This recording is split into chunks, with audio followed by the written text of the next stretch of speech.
जय जिनेन्द्र। नमो अरिहन्ताणं नमो सिद्धाणं नमो आयर्याणं नमो उवज्जायाणं नमो लोये सव्यसाहूणं। पंच परमेष्ठी भगवान की जय हो। आचार्य भगवान श्री विद्यासागर जी महाराज के परम आशीर्वाद से तथा पूज्य गुरुवर मुनि पुंगव श्री सुधा सागर जी महाराज जी की पावन प्रेरणा से मैं किरण प्रकाश जैन, व्याख्याता श्री दिगंबर जैन श्रवण संस्कृति संस्थान सांगानेर से स्वाध्याय पाठ्यक्रम की यह कक्षा पढ़ा रहा हूँ।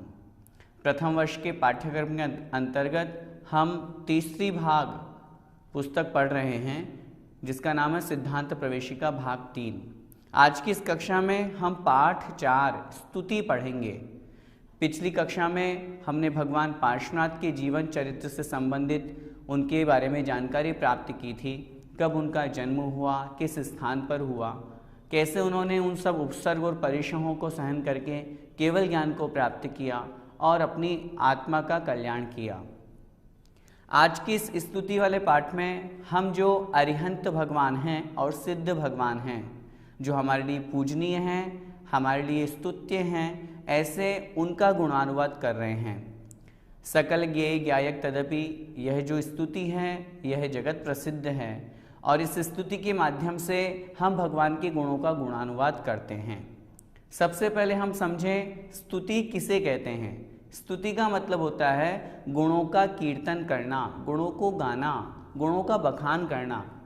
भगवान में वैसे तो अनंतानंत गुण विद्यमान हैं, लेकिन फिर भी हम छद्मस्त हैं, अज्ञानी हैं। हमारी शक्ति उन सभी गुणों को प्रकट करने की या उनका गुणानुवाद करने की नहीं है, लेकिन फिर भी जितनी हमारी शक्ति है, जितना हम गुण उनमें समझ पाते हैं, उनका हम गुणानुवाद करते हैं, वही स्तुति कहलाती है। इस स्तुति के माध्यम से हम भगवान के समीप में पहुंचने का प्रयास करेंगे। बहुत से लोग स्तुति पढ़ते तो हैं, लेकिन उसका अर्थ नहीं मालूम। जब तक अर्थ नहीं पता चलेगा तो उतने अच्छे परिणाम भाव नहीं लग पाते हैं। इसका एक एक शब्द का हम अर्थ समझेंगे। जो स्वाध्याय पाठ्यक्रम पढ़ रहे हैं उन्हें तो पढ़ना ही पढ़ना है। जिन्होंने स्वाध्याय पाठ्यक्रम में हिस्सा नहीं लिया है, कोई बात नहीं, मंदिर की जिनवाणी में यह स्तुति रहती है। आप वो पुस्तक निकाल करके और एक एक शब्द का बहुत अच्छी तरह से अर्थ समझ करके और फिर भगवान के समक्ष उस स्तुति का हमें पाठ करना चाहिए। हम एक एक छंद का यहाँ से उच्चारण करेंगे, उसके पश्चात जो पहले कठिन शब्द हैं उनका अर्थ बताएंगे, फिर पूरे छंद का अर्थ समझते हैं। सकल ज्ञेय ज्ञायक तदपि निजानंद रसलीन, सो जिनेन्द्र जयवंत नित अरिरज रहस विहीन। कठिन शब्द देखिए। सकल मतलब समस्त, सभी।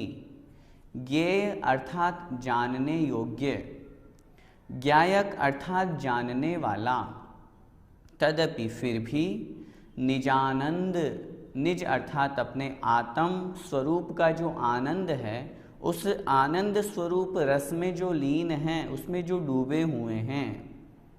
फिर आगे कठिन शब्द में है अरिरज रहस विहीन। अरि, अरि का अर्थ होता है शत्रु। कौन सा शत्रु? मोहनीय कर्म। रज, रज से है तात्पर्य धूल मिट्टी के समान जो हमारे ज्ञान और दर्शन गुण को ढकता है। तो रज से हमें ग्रहण करना है ज्ञानावरण और दर्शनावरण। रहस अर्थात अंतराय। इन चारों प्रकार के कर्मों से जो विहीन अर्थात रहित हैं। देखें अब पूरे छंद का अर्थ। सकल गेय ज्ञायक तदपि। सकल मतलब समस्त, गेय मतलब जानने योग्य। तीनों लोक में जितने पदार्थ हैं, जितने द्रव्य हैं, उनकी जितनी पर्याय हैं, वे सभी पर्यायों को, उन सभी द्रव्यों को जो जानने वाले हैं वे कहलाते हैं सर्वज्ञ। जो केवली भगवान हैं, अरिहंत भगवान हैं, ये लोक के अलावा जो अलोक हैं उसको भी बहुत स्पष्ट जानते हैं। तो जानने योग्य हुआ लोक और अलोक सब। तो उन सभी जानने योग्य समस्त पदार्थों को जो ज्ञायक अर्थात जानने वाले हैं, तदपि लेकिन फिर भी निजानंद रसलीन, अपने आत्म स्वरूप रस में जो तल्लीन हैं, आत्मा का जो आनंद है, परम आनंद, अव्याबाद सुख जिसे हम कहते हैं, उस रस में जो डूबे हुए हैं। यहाँ पर भगवान जिनेंद्र देव को निश्चय ने से आत्मस्वरूप कहा, व्यवहार ने से सर्वज्ञ कहा, इसलिए दोनों गुणों को यहाँ प्रकट किया है। ऐसे सो मतलब ऐसे वह जिनेंद्र, जो जिनेंद्र भगवान हैं, जयवंत अर्थात जयवंत हो, उनकी जय जयकार हो, नित मतलब हमेशा। कैसे हैं वे? अरिरज रहस विहीन, अरि अर्थात मोहनीय कर्म, रज अर्थात ज्ञानावरण दर्शनावरण कर्म, और रहस्य तात्पर्य अंतराय कर्म। जो चार घातीय कर्म हैं जिनके नाश होने पर अरिहंत अवस्था प्राप्त होती है, उन चारों प्रकार के कर्मों से जो विहीन अर्थात रहित हैं, ऐसे उन अरिहंत भगवान को मैं नमस्कार करता हूँ, उनकी जय हो, जय हो। ये भाव यहाँ पर है।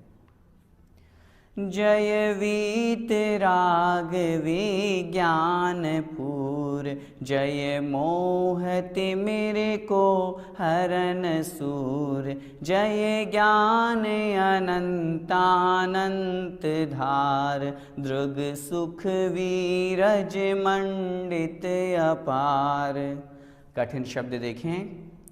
वीतराग अर्थात राग द्वेष से रहित, विज्ञान अर्थात विशिष्ट ज्ञान अर्थात केवल ज्ञान, पूर्ण मतलब भरपूर, उससे सहित संयुक्त, मोह तिमिर अर्थात मोह रूपी अंधकार को, हरन अर्थात नष्ट करने में, सूर मतलब जो सूर्य के समान हैं, अनंतानंत ज्ञान को जो धारण करने वाले हैं, फिर दृग अर्थात दर्शन, सुख अर्थात सुख, वीरज अर्थात वीर्य, मंडित अर्थात सुशोभित हैं। अब पूरे छंद का अर्थ देखें। जय वीत राग विज्ञान पूर, जय मतलब जय हो, हे भगवान आपकी जय हो। कैसे हैं आप? वीतराग विज्ञान पूर अर्थात जो राग द्वेष से रहित जो ज्ञान है, अर्थात केवल ज्ञान, विशिष्ट ज्ञान, जो समस्त ज्ञानावरण कर्म को क्षय करके प्राप्त हुआ है, ऐसे केवल ज्ञान से जो आप परिपूरित हैं, भरे हुए हैं, सहित हैं। जय मोह तिमिर को हरन सूर, जो मोह रूपी अंधकार को नष्ट करने में सूर्य के समान हैं। जैसे सूर्य के आने पर जगत में छाया हुआ समस्त अंधकार समाप्त हो जाता है, उसी प्रकार हे भगवान आपने मोहनी कर्म को क्षय कर दिया। जय ज्ञान अनंतानंत धार, हे भगवान आप अनंतानंत ज्ञान के भंडार हैं। साथ में दृग सुख वीरज, अनंत दर्शन, अनंत सुख और अनंत वीर्य, इन गुणों से आप मंडित हैं, सुशोभित हैं। ये गुण कैसे हैं? अपार, ऐसे हैं कि इसका पार नहीं पाया जा सकता। इन गुणों का वर्णन करने में हम समर्थ नहीं हैं। ऐसे अपार गुणों के आप भंडार हैं। आगे देखते हैं। जय परम शांत मुद्रा समेत, भवि जन को निज अनुभूति हेत, भवि भागन वच जोगे वशाय, तुम धुनि वे सुनि विभ्रम नशाय। कठिन शब्द देखें।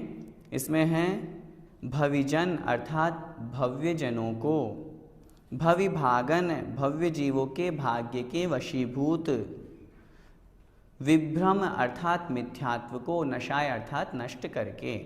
अर्थ देखें। जय परम शांत मुद्रा समेत, हे भगवान आपकी जय हो। आप कैसे हैं? परम शांत मुद्रा से सहित हैं। भगवान की वीतराग मुद्रा हम देखते हैं जिसमें किसी तरह का कोई भी विकल्प नहीं है, ऐसी मुद्रा से जो सहित हैं। भविजन को निज अनुभूति हेत, जब आपकी यह मुद्रा हम देखते हैं तो भव्य जीवों के लिए यह आपकी मुद्रा, यह आपकी छवि निज अनुभूति, अपनी आत्मा की अनुभूति का एक हेतु अर्थात निमित्त बनती है। हमारी आत्मा भी तो ऐसी ही है। इस प्रकार की अनुभूति वहाँ पर उस भव्य जीव के द्वारा होती है। भविभागन वच जोगे वशाय। भविभागन अर्थात भव्य जीवों के, भागन अर्थात भाग्य के वशीभूत होकर के, सौभाग्य से, जोगे अर्थात योग के वशीभूत होकर तुम ध्वनि है सुनी। तुम मतलब तुम्हारी, धुनि अर्थात जो ध्वनि है, उपदेश है, सुनी मतलब सुना। भव्य जीवों के भाग्य के वशीभूत होकर के और अपने मन वचन काय को वश में होने से, वश में करने से, इन योग से आपकी जो दिव्य ध्वनि है वो मुझे प्राप्त होती है। विभ्रम नशाय। आपकी दिव्य ध्वनि कैसी है? विभ्रम अर्थात मिथ्यात्व को नष्ट करने वाली है, ऐसी आपकी ध्वनि है, आपका उपदेश है। तुम गुण चिंतत निज पर विवेक, प्रगटे विघटे आपद अनेक। तुम जग भूषण दूषण वियुक्त, सब महिमायुक्त विकल्प मुक्त। कैसे हैं भगवान आप? तुम अर्थात आपके गुण चिंतत, गुणों का चिंतन करने से, निज पर विवेक, निज मतलब आत्मा का, पर मतलब दूसरों का, विवेक मतलब ज्ञान प्राप्त होता है। जब हम आपके गुणों का चिंतन करते हैं तो हमें वास्तविकता समझ में आती है कि मैं आत्मा अलग हूँ, यह शरीर आदि जो पर पदार्थ हैं ये अलग हैं। प्रगटे विघटे आपद अनेक। इस प्रकार का विवेक, इस प्रकार का ज्ञान प्रकट होता है। और विपदे अर्थात जो विपत्तियां हैं वो विघटे अर्थात समाप्त होती है। आपद अनेक, आपत्तियां, अनेक प्रकार की जो आपत्ति विपत्ति है, संकट है, वो आपके गुणों का चिंतन करने से, आपकी स्तुति करने से वे विपत्तियां, वे संकट, वे प्रॉब्लम्स सब सॉल्व हो जाती हैं, सब समाप्त हो जाती हैं। आप कैसे हैं? तुम जग भूषण दूषण वियुक्त। हे भगवान, आप तो जगत के आभूषण हैं। आभूषण जिस तरह श्रृंगार का साधन है और सर्वोत्कृष्टता को प्राप्त होता है, उसी प्रकार हे भगवान आप तो जगत के आभूषण हैं। दूषण वियुक्त, सभी दोषों से रहित है। आप में न राग द्वेष भूख प्यास, जितने भी 18 दोष कहे गए हैं वे कोई भी दोष नहीं है। आप तो दोषों से रहित हैं। सब महिमा युक्त, आप तो सभी प्रकार की अनंत महिमा के धारक हैं। विकल्प मुक्त, सभी विकल्पों से, सभी चिंताओं से आप मुक्त हैं, रहित हैं। ये सब हम भगवान के गुणानुवाद के अंतर्गत उनके विशेषण पढ़ रहे हैं। अविरुद्ध शुद्ध चेतन स्वरूप, परमात्म परम पावन अनूप। शुभ अशुभ विभाव अभाव कीन, स्वाभाविक परिणतिमय अछीन। कैसे हैं भगवान?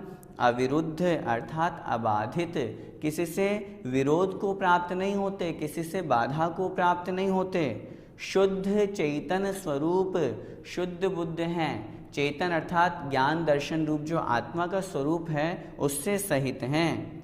परमात्म परम पावन अनूप, हे भगवान परम आत्म स्वरूप हैं। पावन अर्थात पवित्र हैं। अनूप अर्थात अनुपम हैं। संसार में किसी से आपकी उपमा नहीं की जा सकती।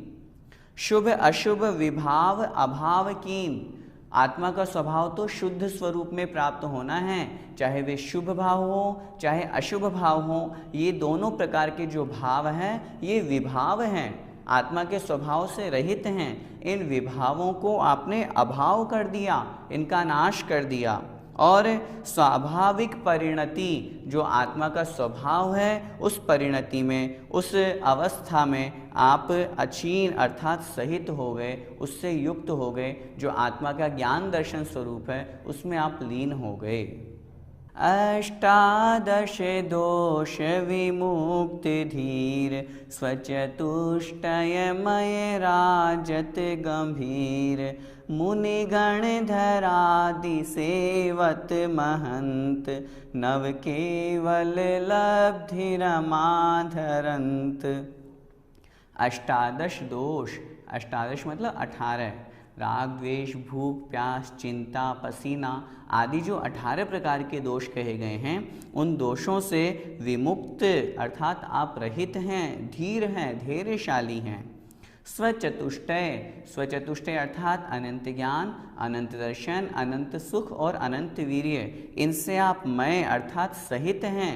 ये अनंत ज्ञान आदि गुण आप में राजत अर्थात सुशोभित होते हैं, ऐसे गंभीर मुद्रा से आप सुशोभित हैं। मुनिगण धरादि सेवत महंत, जो महान मुनि महाराज हैं, गणधर आदि हैं, ये भी आपकी सेवा करते हैं, आपकी स्तुति करते हैं।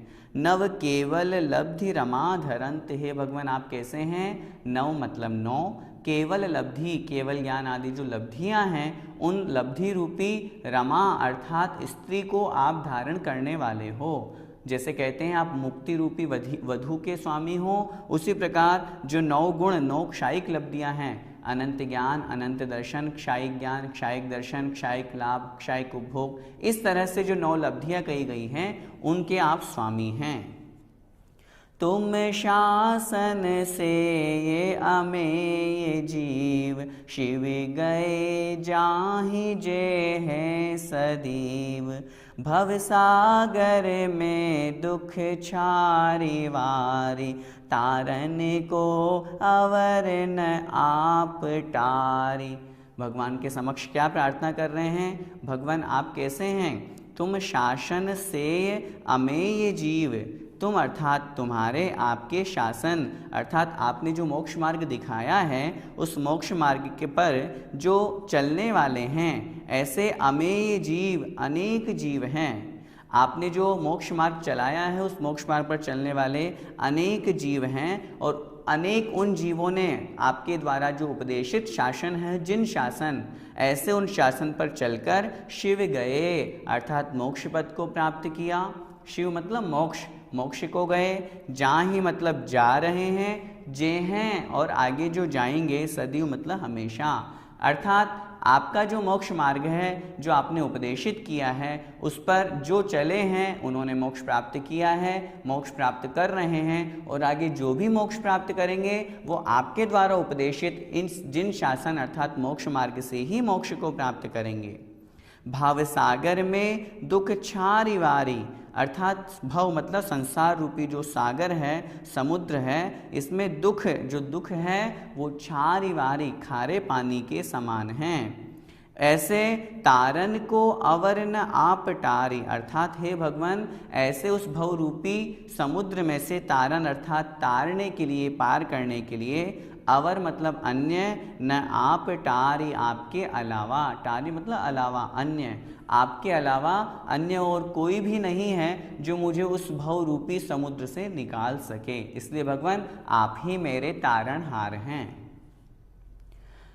यह लखी निज दुख गद हरण काज, तुम ही निमित्त कारण इलाज।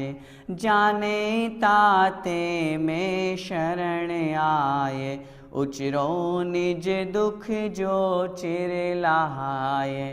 क्या कह रहे हैं भगवान से? यह लखी निज दुख गद हरण काज, यह लखी ऐसा जान करके, क्या निज दुख गद मेरे दुख रूपी जो समूह है, योग है, उस समूह को, गद का मतलब होता है समूह, मेरे उन दुखों को, दुखों के समूह को हरण काज अर्थात नष्ट करने के लिए, समाप्त करने के लिए तुम ही निमित्त कारण इलाज। हे भगवान आप ही मेरे लिए निमित्त कारण हैं, आप ही उन सभी दुखों का इलाज करने वाले हैं। जाने ताते में शरण आए, अर्थात ताते इसलिए यह जान करके मैं शरण आए, हे भगवान मैं आपकी शरण को प्राप्त हुआ हूँ, आपके चरणों में आया हूँ। उच्चरो निज दुख, उच्चरो मतलब कहता हूँ, कह रहा हूँ, निज दुख अपने दुख। हे भगवान मैं संसार में घूम रहा हूँ, दुखों को प्राप्त कर रहा हूँ, और मैंने यह जान लिया कि मेरे दुखों के समूह को नष्ट करने वाले एकमात्र आप ही निमित्त हैं। यह जान करके मैं अपने दुख आपके समक्ष कह रहा हूँ, जो चिर लहाए, वो जो मैंने बहुत लंबे समय तक ग्रहण किए। चिर मतलब बहुत लंबे समय तक जो मैंने लहाए प्राप्त किए, ऐसे दुखों को हे भगवान मैं आपके समक्ष कह रहा हूँ, आप ही मेरे दुखों का क्षय करने वाले हैं। मैं भ्रम्यो अपन पो विसरि आप, अपनाए विधि फल पुण्य पाप, निज को पर का करता पिछान, पर में अनिष्टता इष्ट ठान। मैं क्यों संसार में परिभ्रमण किया, उसका कारण बता रहे हैं। मैं अर्थात मैं आत्मा, भ्रम्यो अर्थात भ्रमण करता रहा। अपन पो विसरि आप, अपने आप में अपनी आप को, अपनी आत्मा को विसरि अर्थात भूल करके, अपने आत्म स्वरूप को भूल करके मैं संसार में परिभ्रमण करता रहा और अपनाए अर्थात ग्रहण करता रहा विधि फल, विधि मतलब कर्मों के फल को। कैसे फल को? पुण्य पाप, चाहे वो पुण्य रूप हो चाहे पाप रूप हो। पुण्य के फल को भी मैंने ग्रहण किया और उस फल को मैंने सही नहीं उपयोग में लिया और संसार के कार्यों में उसे लगा दिया। पुण्य के फल से मुझे धन संपदा प्राप्त हुई, लेकिन पुनः मैंने उसी भोग संपदा में उस धन को लगा दिया, तो उस पुण्य के फल को भी मैंने कर्म रूप में संसार में ही बढ़ाने का काम किया। इस प्रकार निज को पर का करता पिछान, निज को अर्थात अपनी आत्मा को दूसरों का कर्ता मैंने माना, दूसरों का कर्ता अपनी आत्मा को माना। इस तरह से मिथ्यात्व बुद्धि के कारण से पर में अनिष्टता इष्ट ठान, पर में अर्थात अन्य पर द्रव्य में, इष्ट अनिष्टता की अर्थात मैं पर का करता हूँ, पर मेरा करता है अर्थात दूसरा व्यक्ति मेरा करता है, ये मेरे लिए अच्छा है, यह मेरे लिए बुरा है, अनिष्ट है, इस प्रकार की मान्यता को ठान अर्थात करता रहा। इस मान्यता के कारण से मैं संसार में भ्रमण करता रहा, घूमता रहा।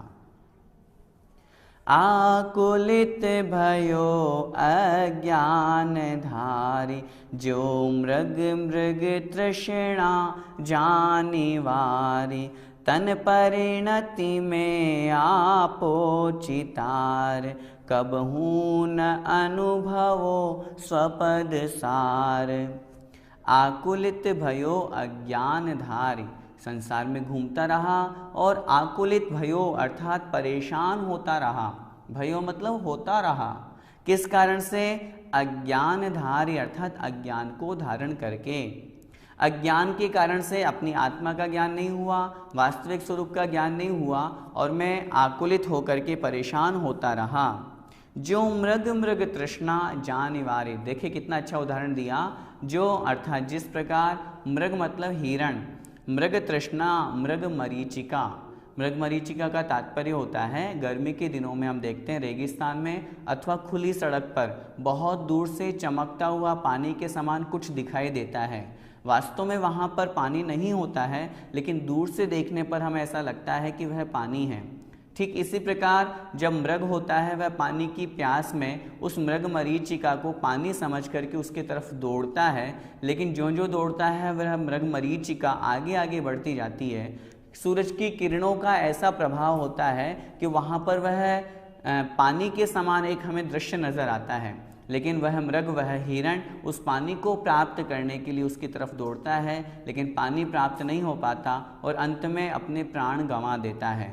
उसी तरह हम और आप संसार में भ्रमण करते हुए भोगों को समझ रहे हैं। हम सोच रहे हैं कि भोगों से सुख मिलेगा, लेकिन वही भोग हमें संसार में भटकाने वाले हैं और आत्मा से स्वरूप छुड़ाने वाले हैं, स्वभाव से दूर करने वाले हैं। तो इस प्रकार उस मृग अर्थात हिरण के मृग तृष्णा जानिवारी, अपने उस मृग मरीचिका के तृष्णा के कारण से वह जानिवारी पानी जान करके, वारी का मतलब पानी, पानी जान करके जो जिस प्रकार वह अपने अज्ञान के कारण से संसार में परेशान होता है, तन परिणति में आपो चितार, उसी प्रकार तन परिणति में शरीर की इस अवस्था में मैंने अपनी आत्मा के स्वरूप को चितार अर्थात जाना, माना, अपने आत्म स्वरूप को पहचाना और कबहू न अनुभवो, और इस कारण से कभी भी अनुभव नहीं किया स्वपद सार, अपने आत्म पद के स्वरूप को।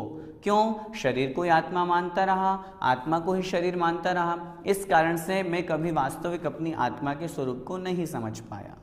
आगे देखें, तुमको बिन जाने जो कलेश पाए, सो तुम जानत जिनेश। पशु नारक नर सुर गति मझार, भव धरि धरि मर्यो अनंत बार।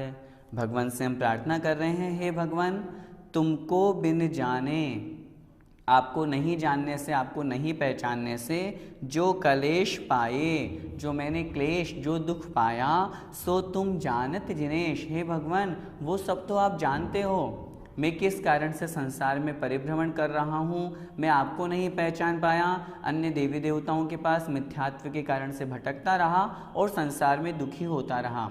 ये सब भगवान आप अंतर्यामी हैं, आप तो सर्वज्ञ हैं, सब जानते हैं। पशु अर्थात तिर्यंच गति, नारक अर्थात नरक गति, नर मतलब मनुष्य गति, सुर अर्थात देव गति, मझार अर्थात मैं। इन चारों गतियों में भव धरि धरि अर्थात पर्याय को, शरीर को धारण कर करके मर्यो अनंत बार, अनंत बार में मरण को प्राप्त हुआ। अनंत बार जन्म को धारण किया और अनंत बार इन चारों गतियों में परिभ्रमण कर करके मैंने शरीर को धारण करके, पर्याय को धारण करके अनंतों बार जन्मा, अनंतों बार मरा। इस प्रकार मेरे दुख को आप जानते हैं। अब काल लब्धि बल ते दयाल, तुम दर्शन पाय भयो खुशाल। मन शांत भयो मिटि सकल द्वंद, चाख्यो स्वातम रस दुख निकंद। हे भगवान अब काल लब्धि बल ते दयाल, हे दयालु, हे कृपालु, अब काल लब्धि के कारण से, काल लब्धि के वशीभूत हो करके तुम दर्शन पाए, आपके दर्शन प्राप्त किए।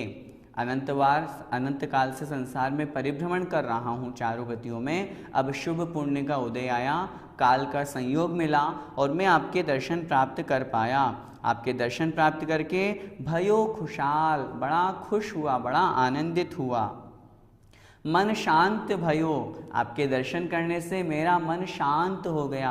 हम स्वयं खुद भी देखते हैं, जब भगवान की उस वीतरागी मुद्रा को निहारते हैं तो हमारे मन में जो संकल्प विकल्प हैं, जो गुस्सा आदि हैं और जो दूसरे भाव हैं, वे सभी शांत हो जाते हैं। तो इस प्रकार मन शांत हो गया।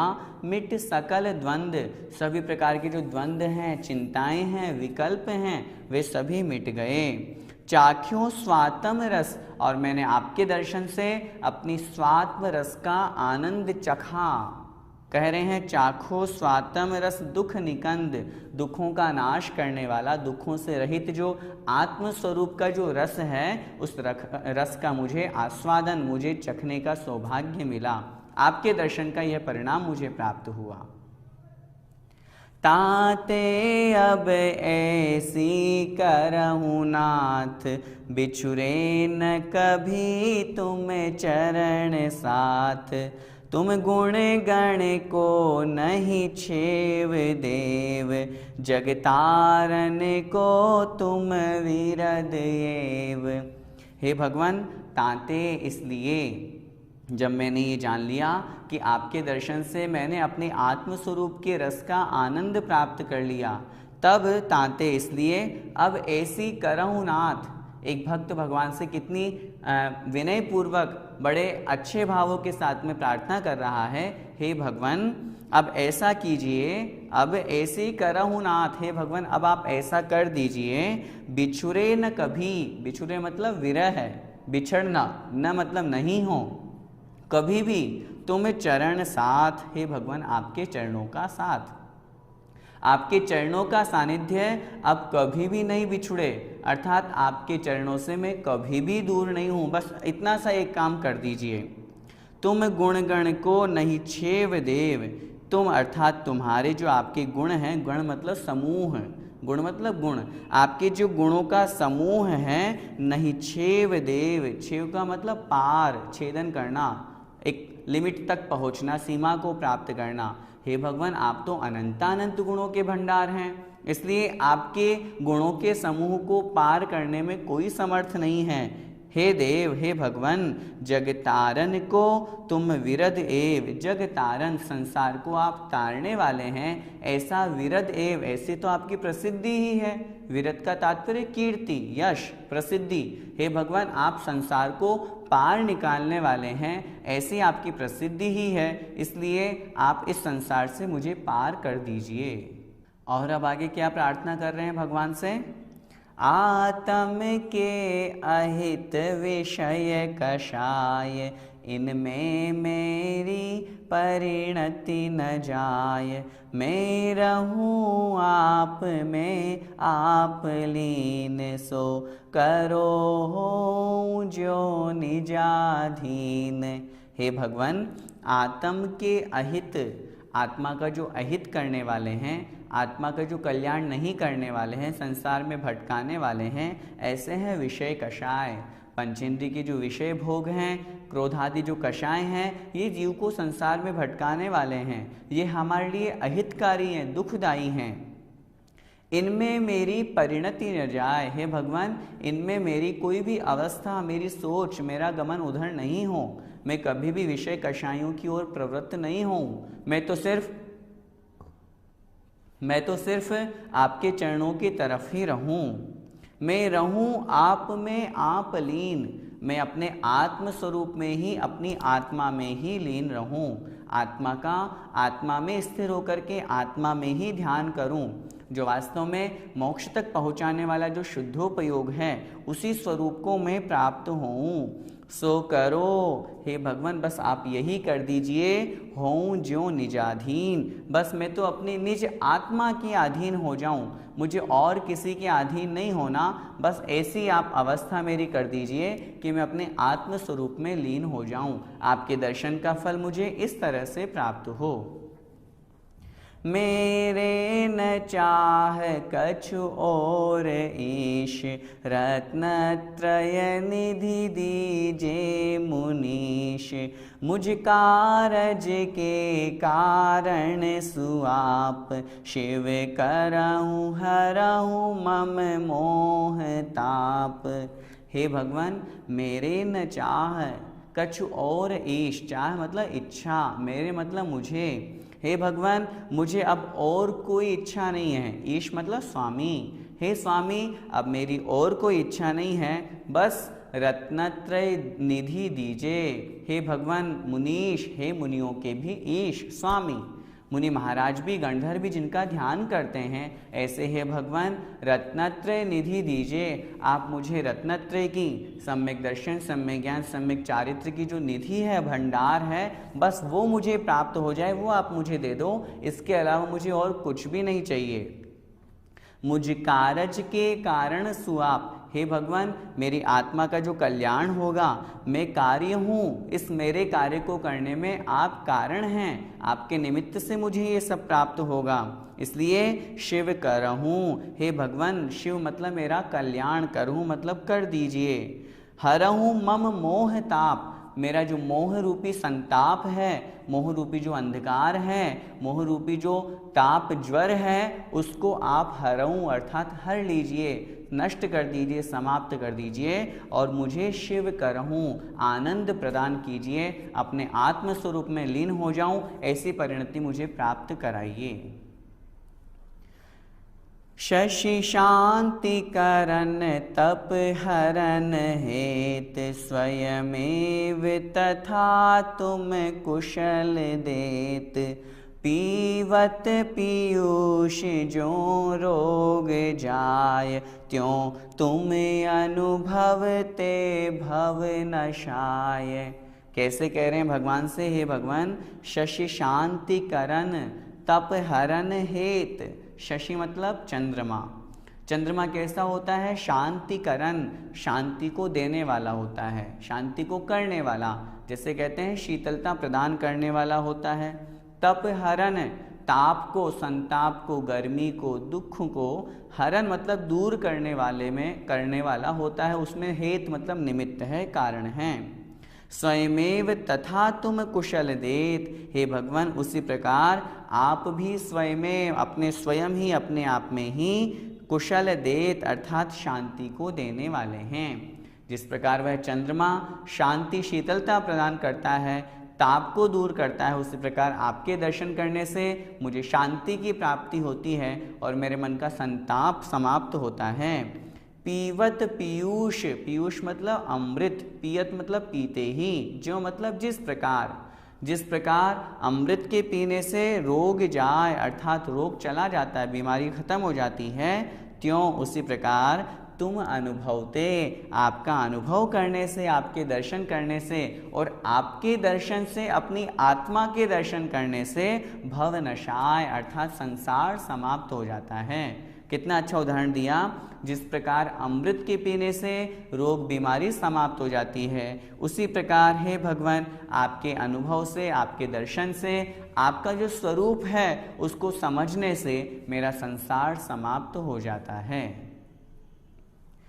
त्रिभुवन तिहु काल मझार कोय, नहीं तुम बिन निज सुखदाय होय।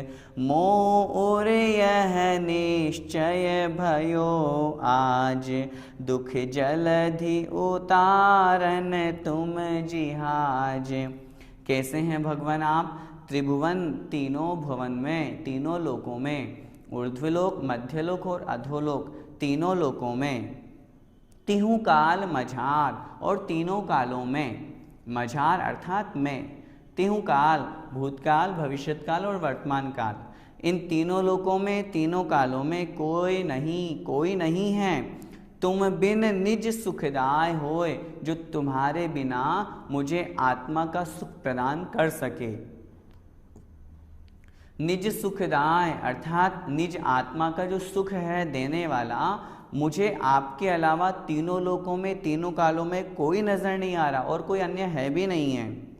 मोर यह निश्चय भयो आज, हे भगवान आपके दर्शन करने से मोर मेरे अंदर, मेरे हृदय में यह निश्चय भयो, यह निश्चय, यह वास्तविकता मेरे हृदय में प्रकट हुई है।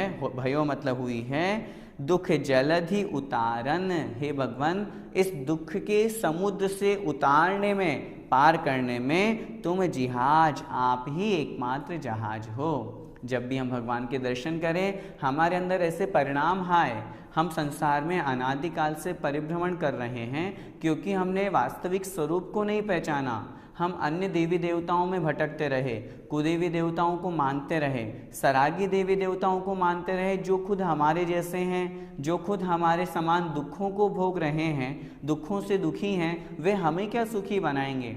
इस कारण से हम आज तक अपने वास्तविक स्वरूप को नहीं समझ पाए। लेकिन प्रतिदिन भगवान के दर्शन करते समय मन में इस तरह का भाव रखें कि हे भगवान मेरे लिए तो बस आप ही सहारा हैं, अब मुझे अन्य किसी से मतलब नहीं है, मेरे दुखों का नाश करने वाले एकमात्र आप ही हैं। इस प्रकार की भावना के साथ में जब हम जिनेंद्र भगवान के दर्शन करें, मैं तो यह भी कहना चाहूँगा प्रतिदिन हम भगवान के दर्शन करते हैं, हमें प्रतिदिन इस तरह का विचार करना चाहिए कि आज हम प्रथम बार भगवान के दर्शन कर रहे हैं।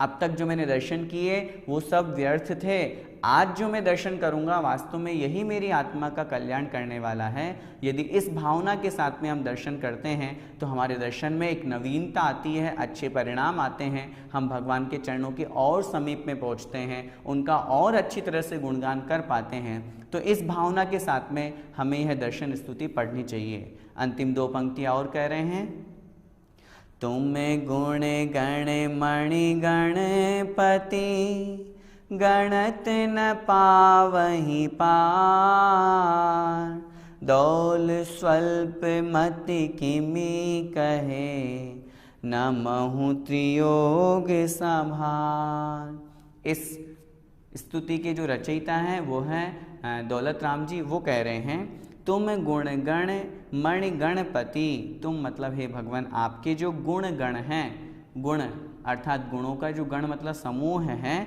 वो मणियों के समान हैं। आपके गुणों रूपी मणियों की जो गिनती है, गणपति अर्थात गणधर, गणत न अर्थात गिनती नहीं कर सकता, पावहि पार अर्थात पार नहीं पाए जा सकता। आपके जो अनंतानंत गुण हैं उन गुणों को गिनने में गणपति अर्थात गणधर भी समर्थ नहीं है।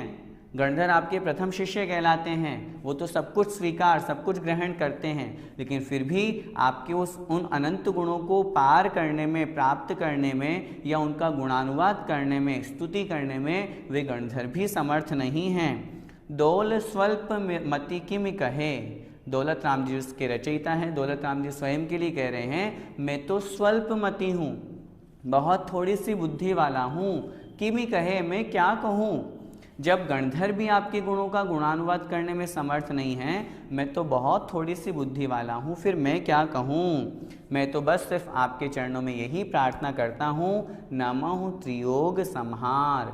नमो अर्थात नमस्कार करता हूँ, त्रियोग अर्थात तीनों योगों से, मन से, वचन से, काय से, इनको संहार करके, इनको संभाल करके, त्रियोग पूर्वक मन वचन काय से मैं आपको नमस्कार करता हूँ। हे भगवान, आप में अनंतानंत गुण हैं, मैंने तो सिर्फ कुछ गुण आपके चरणों के समक्ष रखे हैं जो आप में विद्यमान हैं। मैंने अपनी व्यथा कथा आपके समक्ष कही है, सुनाई है, आपके गुणों की स्तुति की है। इस स्तुति को पढ़ करके हमें भगवान के और समीप में पहुँचने का भाव रखना चाहिए। जब भी मंदिर में बैठें या घर पे भी रहें तो इस स्तुति को हम लोग याद कर लें और भगवान के समक्ष इस स्तुति को पढ़ेंगे तो निश्चित रूप से हमारे परिणामों में विशुद्धता बढ़ेगी, हम भगवान के और समीप में पहुँचेंगे और जितनी देर हम स्तुति पढ़ेंगे उतनी देर हमारा शुभोपयोग लगेगा, जिससे हमारे पाप कर्मों की निर्जरा होगी और पुण्य कर्म की हमको प्राप्ति होगी, जो परंपरा से हमें मोक्ष तक आगे पहुँचाएगी।